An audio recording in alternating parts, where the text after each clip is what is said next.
నిన్న నేను ఎక్కడికి అబ్బాయి శ్రీతేజ్ ఏది తొక్కిసలాటలో సంధ్యా థియేటర్ దగ్గర తొక్కిసలాటలో గాయపడ్డటువంటి శ్రీతేజ్ అనేటువంటి అబ్బాయి దగ్గరికి వెళ్ళడం జరిగింది. ఆ వీడియో ఉందా? ఎక్కడుంది?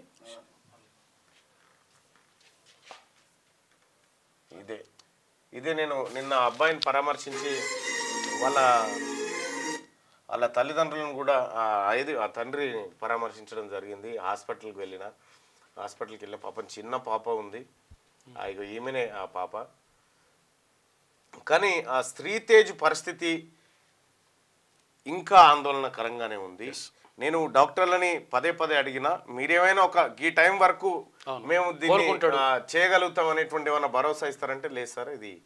ఎందుకంటే అబ్బాయి పైన బలంగా కాళ్ళు పెట్టిరు, తలపైన తొక్కిరు కాబట్టి బ్రెయిన్కి ఆక్సిజన్ అందలేదంట. బ్రెయిన్కి ఆక్సిజన్ అందకపోయేసరికి బ్రెయిన్ చాలా వరకు దెబ్బతిన్నదట. సో అబ్బాయి కోలుకుంటారంటే 90% మేమైతే చెప్పలేము సార్, కానీ ఇక అదృష్టం అనేటువంటి మాట చెప్తా ఉన్నారు. బాబు మాత్రం కొద్దిగా కదిలినట్టు చేస్తూ ఉన్నాడు కానీ అసలు కాన్షియస్లో లేడు, ఏమీ లేదు బాబు. నాకు తెలిసినంత వరకు అయితే కేవలం ఇప్పుడు హాస్పిటల్లో ఏదో డబ్బులు కడతా ఉన్నారు, వాళ్ళు వీళ్ళు ప్రభుత్వం వీళ్ళు కడతా ఉన్నారు కాబట్టి ఆ కార్యక్రమాన్ని కొనసాగిస్తున్నట్టు అనిపిస్తూ ఉంది. కానీ ఇంకా ఏమీ నాకైతే హోప్స్ కనిపించడం లేదు అప్పుడు చూసినటువంటి పరిస్థితి. మరి అది ఎట్లా జరిగింది ఏం కథ అనేది సరే చూద్దాం అది. కానీ మొత్తానికి నిన్న పోయినటువంటి పరిస్థితుల్లో వాళ్ళ తండ్రి కూడా అంటే మెంటల్గా వాళ్ళందరినీ కూడా ఒక రకమైన ఫిక్స్ చేసినట్టుగానే కనిపిస్తూ ఉంది. పోయి నేను వాళ్ళని పరామర్శించినప్పుడు చాలా అత్యంత బాధాకరమైనటువంటి విషయం. అటు తల్లి పోయింది, ఇటు కొడుకు పరిస్థితి అగమ్య గోచరంగా ఉంది. పాపం వాళ్ళ బిడ్డనేమో అమ్మ ఊరికి పోయిందని చెప్తా ఉంది, అమ్మ ఊరికి పోయిందని బిడ్డ చెప్తా ఉంది ఈయన తండ్రి. సో ఇప్పటికే అలా ఇక్కడ పక్కపొంటి అల్లు వాళ్ళకి సంబంధించినటువంటి వాళ్ళని అంటే ఎవరెవరు వస్తున్నారు ఏం మాట్లాడుతున్నారని ఎప్పటికప్పుడు కాపలా పెట్టి ఎంక్వైరీ చేసి ఎప్పటికప్పుడు వాళ్ళు పంపిస్తూ ఉన్నారు. సో ఈయన ఏమైనా తప్పు చెప్తున్నా అని వీళ్ళంతా పరిశీలిస్తూ ఉంటారు అన్నట్టు ఏంది ఎట్లా చెప్తుండే ఏం కథ అనేది. అయితే ఇవాళ అవకాశాన్ని బట్టి ఇవాళ శాసన మండలిలో ఈ సినిమా ఏషకాల మీద చర్చించాలనుకుంటా ఉన్నా, అంటే ప్రశ్నలు ఎవరెత్తాలనుకుంటున్నా అవకాశం వస్తే తప్పకుండా ఈ రాష్ట్ర ప్రభుత్వం సంధ్యా థియేటర్ విషయంలో ఎలాంటి జాగ్రత్తలు తీసుకుంది, ఎవరి నిర్లక్ష్యం వల్ల ఇదంతా జరిగింది ఏం కథ అనేది కూడా ఒకసారి మాట్లాడే ప్రయత్నం చేస్తాం. అలాగే అల్లు అర్జున్ను పరామర్శిస్తున్నటువంటి ఈ ఎవరైతే ఏషకాలు ఉన్నారో వీళ్ళందరి విషయం కూడా ఇవాళ చర్చించేటువంటి ప్రయత్నం అయితే చేస్తాం. సో ఈ రకంగా నిన్న ఈ అబ్బాయిని చూసిన తర్వాతనే మాట్లాడదాం అనేటువంటి ఉద్దేశంతో నిన్న మండలి వాయిదా పడిన తర్వాత నేరుగా అక్కడికి పోవడం జరిగింది. నేను పోయిన తర్వాత సివి ఆనంద్ గారు కూడా వచ్చి, ఆ తర్వాత హెల్త్ సెక్రటరీ గారు కూడా వచ్చి అబ్బాయిని పరామర్శించినారు.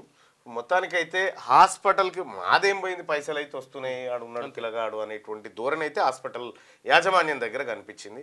సో అబ్బాయి రికవరీ అవుతాడా కాడా అనేది 90% మాత్రం వాళ్ళు చెప్తలేరు. ఏమున్నా మరి ఇటువంటి కేసుల్లో ఏమన్నా ఛాన్స్ ఉంటుందంటే 10-15% ఛాన్స్ ఉంటుంది సార్.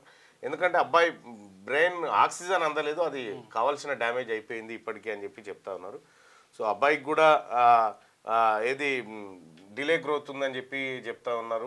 ఇక రకరకాల మల్టిపుల్ ఇష్యూస్ చెప్తా ఉన్నారు.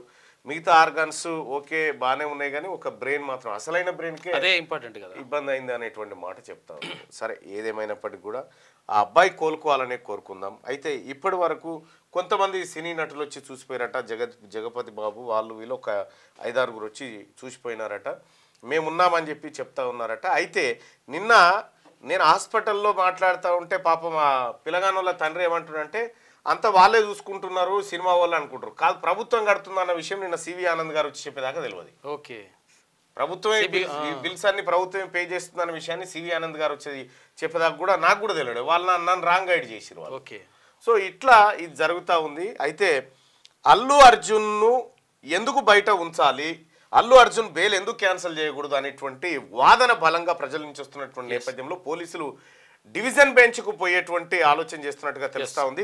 అతని బెయిల్ రద్దు చేయాలి, అతన్ని జైల్లో పెట్టాలనేటువంటి చర్చ సీరియస్గా జరుగుతుంది పోలీసు వర్గాల్లో. సో అల్లు అర్జున్ను జైల్లో పెట్టాలా వద్దా, అల్లు అర్జున్ మీ కామెంట్ రూపంలో తెలియజేయండి ఈ విషయంలో. సరే చేరేసుకో 317 స్కూల్ అసిస్టెంట్ ఓకే మాట్లాడదాం, ఒక్క నిమిషం ఆగు. రైట్.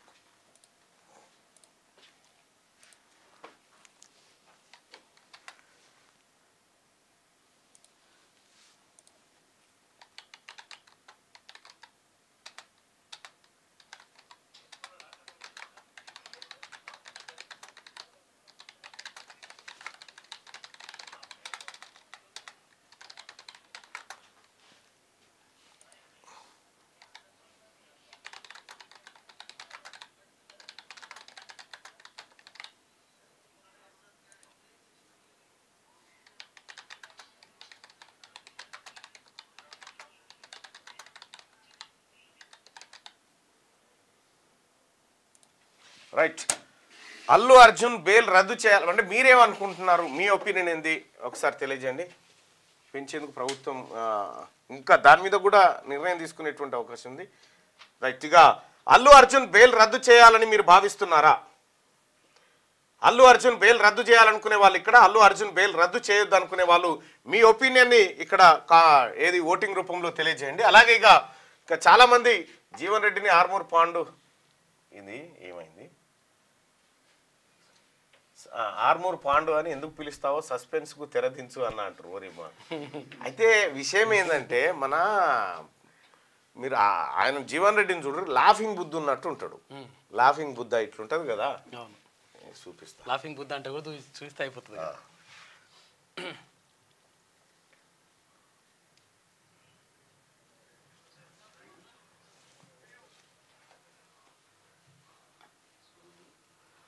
ఇదే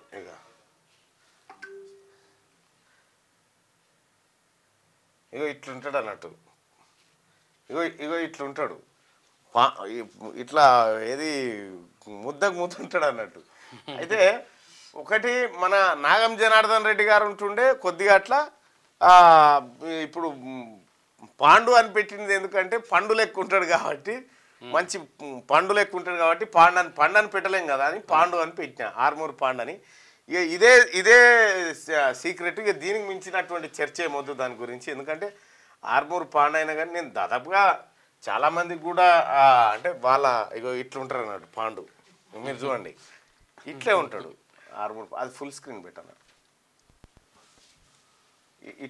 ఇట్లా ఉంటాడు కాబట్టి అట్లా పెట్టినా. మళ్ళా ఈ ఆర్మూర్ ఈయన లాఫింగ్ బుద్ధ ఎప్పుడు పైసల మీదనే ఉంటాడు, పాండు కూడా సేమ్ అట్లే ఉంటుండే. 499 రూపాయలట బొమ్మ. అయితే పాండు విషయంలో గంతే కానీ అంతకంటే ఎక్కువ లేదు, అంటే ఒక మంచిగా పండులు ఎక్కువ ఉంటుండే. రైట్. ఇక అల్లు అర్జున్ బెయిల్ రద్దు చేయాలని మీరు భావిస్తున్నారా? అల్లు అర్జున్ బెయిల్ రద్దు చేయాలి, అల్లు అర్జున్ బెయిల్ రద్దు చేయొద్దు. సో నా ఒపీనియన్ వచ్చేసి అల్లు అర్జున్ బెయిల్ రద్దు చేయాలి. 172% మంది అల్లు అర్జున్ బెయిల్ రద్దు చేయాలని చెప్తున్నటువంటి మాట కనిపిస్తూ ఉంది. దాదాపు 1100 మంది ఓటింగ్లో పాల్గొన్నారు. ఇక అల్లు అర్జున్ ఎవరు జీవన్ రెడ్డిని ఆర్మూర్ పాండు అని ఎందుకు పిలుస్తావో సస్పెన్స్కు తెరదించానంటుండు. G*999 ఆల్రెడీ చెప్పేసిన. ఇక ఇదే, ఇంతకు మించి ఏం లేదు అందులో పెద్దగా తీయడానికి కూడా. అన్న మీరు ఎమ్మెల్యే కావాలి అని చెప్పారు అంటా ఉంటే నిన్న కల్వకుంట్ల కవిత గారు కూడా అదే చెప్పిండ్రు నిన్న లంచ్ టైంలో. ఈ సభ సెట్ కాదన్నా, మీకు అదైతే సెట్ అవుతుంది అనేటువంటి మాట ఆమె కూడా చెప్పడం జరిగింది. వాస్తవానికి కూడా అందులో ఉంటే బాగుండేది, అసెంబ్లీలో ఉంటే మజా ఉండేది. రైట్. చట్టానికి ఎవరు చుట్టాలు కాదు, అందరూ ప్రాణాలు ఒకటే. అల్లు అర్జున్ని తప్పకుండా జైల్లో పెట్టాలని చెప్పి రాజశేఖర్ చెప్తుండు. కులగణన రిపోర్ట్ రాగానే ఈడబ్ల్యూఎస్ రిజర్వేషన్ సవరిస్తారా లేదా, సవరించకపోతే హైకోర్టులో పిలువేయాలి, ఖచ్చితంగా సవరిస్తారు. దానికి సంబంధించినటువంటి క్వశ్చన్ కూడా అక్కడ వేయడం జరిగింది. ఆర్టీసీ డ్రైవర్ నియామక నోటిఫికేషన్ విడుదల గురించి అడగండి అని చెప్పి ఇవి రాసుకో శ్యామ్, ఇలా క్వశ్చన్స్ రాసుకో. సినిమా టికెట్స్ రేట్లను పెంచేందుకు ప్రభుత్వం ఎందుకు అనుమతి ఇచ్చింది అని చెప్పి అంటున్నాను. అయితే కొన్ని సినిమాలను కొన్నిసార్లు ప్రోత్సహించాల్సి వచ్చినప్పుడు కొంత నిర్ణయం తీసుకుంటుంది రాష్ట్ర ప్రభుత్వం. సో ఇది కొత్త ఏం కాదు, గతంలో కూడా జరిగింది. కానీ నారాయణ శ్రీ చైతన్య గురించి కూడా మాట్లాడాలి. యాక్చువల్గా ఏంటంటే నిన్నో పిల్లగాడు చచ్చిపోయింది కదా. అవును. ఇక్కడ సర్పంచ్ ఎన్నికల గురించి మాట్లాడండి. ఈసారి సర్పంచ్ ఎన్నికలకు ఏవైతే పాత రిజర్వేషన్లు ఉన్నానో ఆ రిజర్వేషన్లు ఉండకపోవచ్చు, రిజర్వేషన్లు మారేటువంటి అవకాశం అయితే కనిపిస్తూ ఉంది. ముందుగా ఎంపీటీసీ జెడ్పీటీసీ ఎలక్షన్ల తర్వాత సర్పంచ్ ఎన్నికలు నిర్వహించేటువంటి అవకాశం కనిపిస్తూ ఉంది. Hi, good morning Mallanna. School assistant పోస్టులను 100% రథ పరీక్ష కాదు, రాత పరీక్ష ద్వారా బీఈడి వారికి కల్పించాలి. అయితే ఇక్కడ డిఈడి చేసినటువంటి వాళ్ళకి ప్రమోషన్లు ఇస్తారు. ప్రమోషన్లు ఇవ్వడం ద్వారా అసలు మాకు అవకాశాలు పోతున్నాయి అని చెప్పి బీడ్ చేసినటువంటి వాళ్ళు అంటున్నారు. దాని గురించి మాట్లాడండి అని చెప్పి చెప్తా ఉన్నారు. ఖచ్చితంగా నేను నోట్ చేసుకుంటున్నా. కాదు అన్న, అల్లు అర్జున్ది ఏటో బాయ్. బీసీ వర్గానికి చెందిన యూపీ అఖిలేష్ యాదవ్ టీఎన్ స్టాలిన్ పార్టీలు పెట్టి నడపడం లేదా, మనకేం మాయరోగం, తెలంగాణలో బీసీలు పార్టీ పెట్టి ధర్మ సమాజ్ పార్టీతో పోటీ చేస్తే మెజార్టీ సీట్లు వస్తాయి. ఆడొస్తే మన ఓటరు చూడలేదా మనం వాళ్ళతో కలిస్తే. పుష్ప 2 బెనిఫిట్స్ పరమేశ్వరి ఇచ్చిన శ్రీ కోమటిరెడ్డి గారికి అరెస్ట్, కోమటిరెడ్డి వెంకటరెడ్డి గారిని అరెస్ట్ చేయాలట. బీసీ వర్గానికి చెందిన యూపీ అఖిలేష్ యాదవ్ ఇది వట్టిదేనయ్యా, ఇది ఈ గాలతో అది వట్టిదే. అది పల్లవి ప్రశాంత్ కో న్యాయం, అల్లు అర్జున్కి ఇంకో న్యాయమా? ప్రజాపాలనలో దరఖాస్తు చేసుకుని లిస్టులో పేరు రాని వాళ్ళ పరిస్థితి ఏంటని దీని గురించి మాట్లాడండి అంటే మీరు సరైన టాపిక్ చెప్పండి. 317 స్థానికత కోసం చెప్పండి. అంగన్వాడీల సమస్యలు గమనించండి అన్న. అవేంటో పర్టికులర్గా మీరు పెట్టండి. వారి జీతాలు పెంచాలని చెప్పి చెప్తున్నారు. ఖమ్మంలో బీసీ గర్జన ఇప్పుడు అతి త్వరలో, నల్గొండ బీసీ గర్జన అయిపోయిన తర్వాత పెడదాం. ఈ సర్వశిక్ష అభియాన్ వాళ్ళు కూడా అవును, గ్రామ పంచాయతీ కార్మికుల సమస్యల గురించి మాట్లాడండి. ఓకే, కోమటిరెడ్డి వెంకటరెడ్డి గారిని అరెస్ట్ చేయాలని చెప్పి చెప్తాను. రుణమాఫీ కాలేదు, పెడతారు అని చెప్పారు అన్న. కొత్త పెన్షన్ పథకం అమలు చేయమనండి. Okay, EWS తీసేయాలంటున్నారు. ఈడబ్ల్యూఎస్ మన కొంప ముస్తుంది, దాన్ని ఎట్టి పరిస్థితుల్లో ఒప్పుకునేది లేదు. రైతు బంధు రైట్ పెట్టినే రిపీట్ అవుతూ ఉన్నాయి. సో సోదరులారా, ఖచ్చితంగా మీ సమస్యలన్నింటినీ మేము నోట్ చేసుకుంటా ఉన్నాం ఇక్కడ. రైట్గా అల్లు అర్జున్ బెయిల్ రద్దు చేయాలని మీరు భావిస్తున్నారా అంటే దాదాపు 1800 మంది ఓటింగ్లో పాల్గొన్నారు. అల్లు అర్జున్ బెయిల్ రద్దు చేయాలని 71% మంది అభిప్రాయపడతా ఉన్నారు. 29% మంది అల్లు అర్జున్ బెయిల్ రద్దు చేయొద్దని చెప్పి చెప్తా ఉన్నారు. సో ఇది క్యూ న్యూస్ ఛానల్లో పనిచేయటకు అనుభవం గల సీనియర్ వీడియో ఎడిటర్స్ కావాలను సంప్రదించవలసిన నెంబర్ 8688926084. qnews@gmail.com ను సంప్రదించండి. లైక్ చేయండి.